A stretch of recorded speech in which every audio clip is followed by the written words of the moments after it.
Hi, my name is Andre Ng from House of Knives, and today I'm going to talk to you about spatchcocking. Spatchcocking is one of the most popular methods of preparing chickens now because it leads to faster cooking because we're all time starved, better flavor, and easier to cut and prepare. But before we even get started with that, let's talk a little bit about housekeeping. Make sure all your counter surfaces and your working area is cleanly. And one of the best tips I always tell people, if you're worried at all about any cross-contamination before or after the process, a half capful of bleach in your rinse water is great. And my cutting surface I'm using today is bamboo. One of the reasons why I love to use bamboo is very eco-friendly. It's not a wood, it's actually a grass. But from a hygienic standpoint, the reason why bamboo is so favored is because the fibers of the bamboo are very tight in nature. And that does two things. With a less porous surface, you have less cross-contamination possibilities. And secondly, it's easier to clean as well. So same thing, I wiped it down with that bleach water to make sure I'm totally sanitized.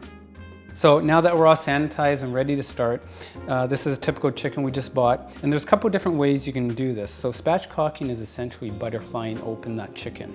And we're gonna remove the spine of the bird here.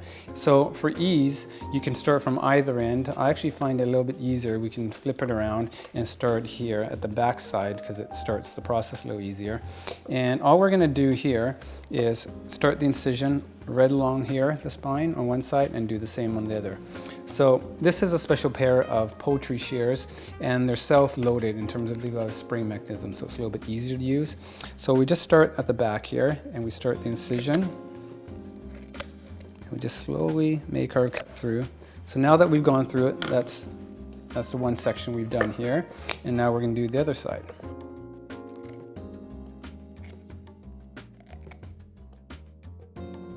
So that's the spine of the bird taken out here. Very clean, very easy. Nothing goes to waste. One of the beautiful things about buying whole chickens is this will go into a soup stock later. So we'll put that aside. To me, one of the great things with spatchcocking chicken is it takes away all the hassle of how to cut up the bird when it's actually cooked and served to your guests. So what I'm going to do here is actually take out the keel bone inside here, the breastbone. And basically, it starts with what you're looking for is this bit of cartilage right here. And just take your good sharp knife here and you're just going to press down on it and cut through it. And basically once you do that, then you basically just put pressure on both sides and you'll feel it pop open. And from there, you basically use your hands, and as you can see here, we basically will remove this bone. So just run your fingers along the cartilage. And then I'm going to grab that keel bone and just pull it out. So that's ready to go. As you can see, it opens up nicely. You can flavor it beautifully.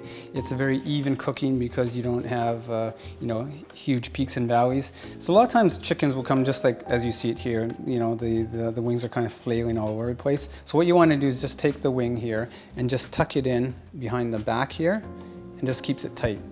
That way you're not going to have any burnt crisp tips from your wings, so it cooks more evenly.